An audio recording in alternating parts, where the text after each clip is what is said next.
நம்ம சமுத்திரகுப்தரை பத்தி பார்த்திருந்தோம். இவரோட ராணுவ வெற்றிக்கு பிறகு இவர் என்ன பண்ணிருக்காருன்னா அஸ்வமேத யாகம் நடத்திருக்காரு. அதாவது குதிரைகளை பலியிடுவதுதான் இந்த அஸ்வமேத யாகம். இந்த அஸ்வமேத யாகத்தை பண்ணவர் யாருன்னு பார்த்தோம் அப்படின்னா சமுத்திரகுப்தர். இவரை வி.எஸ். ஸ்மித் என்ன சொல்றாரு அப்படின்னா இந்திய நெப்போலியன் அப்படின்னு குறிப்பிடுறாங்க.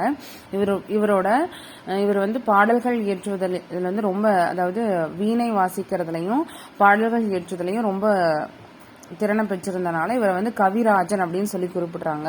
இவரோட நாணயத்துல பார்த்தோம் அப்படின்னா இவர் வீணை வாசிப்பது போன்ற உருவம் பொறிக்கப்பட்ட நாணயத்தை இவர் வெளியிட்டிருக்காரு. அதே மாதிரி நிறைய அறிஞர்களை இவர் ஆதரிச்சிருக்காரு. அதுல முக்கியமானவர் யாருன்னா ஹரிசேனர். இவர் தான் இந்த அலகாபாத் கல்தூன் கல்வெட்டுல 33 நகரி வடிவ எழுத்துக்களை பொறிச்சவர்.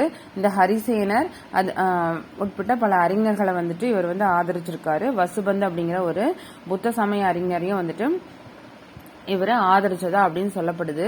இவருக்கு அடுத்தது இவரோட மகனான இரண்டாம் சந்திரகுப்தர்.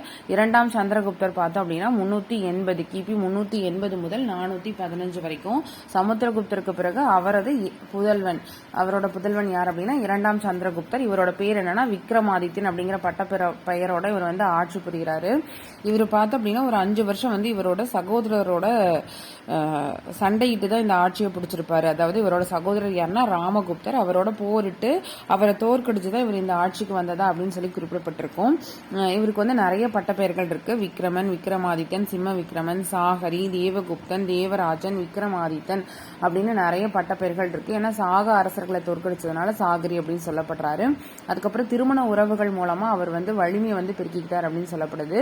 மத்திய இந்தியாவில் நாக இளவரசியான குபேர நாகா அப்படிங்கிறவர் மனம் முடிச்சிருக்காரு. அதுக்கப்புறம் துருவ வசுவாமினி அப்படிங்கிறவங்களையும் இவர் மனம் முடிச்சிருக்காரு.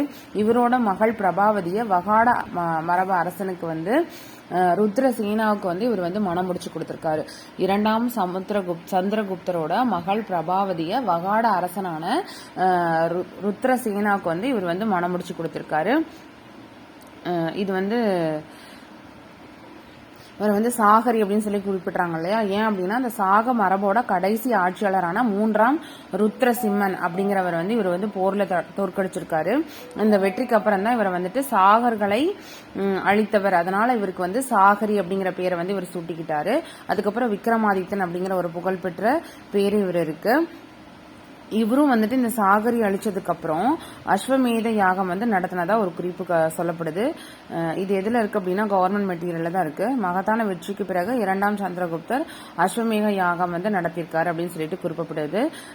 சிந்து நதியை கடந்து சென்ற அவர் பாக்டீரியாவை கைப்பற்றினார். பாக்டீரியா அப்படிங்கிற ஒரு ஊரை ஒரு பகுதி, ஓகேவா, அந்த பகுதியை இரண்டாம் சமுத்திரகுப்தர் கைப்பற்றியிருக்காரு.